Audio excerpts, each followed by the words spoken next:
Hello viewers, এটা আমার সালবিয়া চারা। আগে দেখেছিলেন আমি একটা পুরনো চারা থেকে নতুন চারা করেছি। এটার থেকেও করতে পারবো। এটাতে পোকা লেগে গেছে, ছোট ছোট পাতাগুলো খাচ্ছে, তাই আমি হলুদ ছিটিয়ে আরও অল্প ছাই ছিটিয়ে দেব।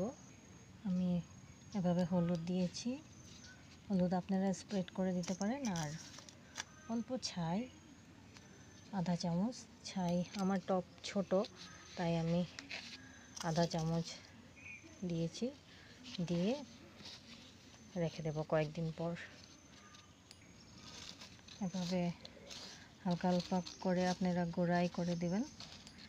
মাটিগুলোকে গোড়াই করলে শ্বাসও নিতে পারবে ভালো করে, অক্সিজেন ভিতরে যেতে পারবে বা কার্বন ডাইঅক্সাইড যাই তারা নেই। আর সাথে মাটি হাওয়া বাতাস গিয়ে মাটিকে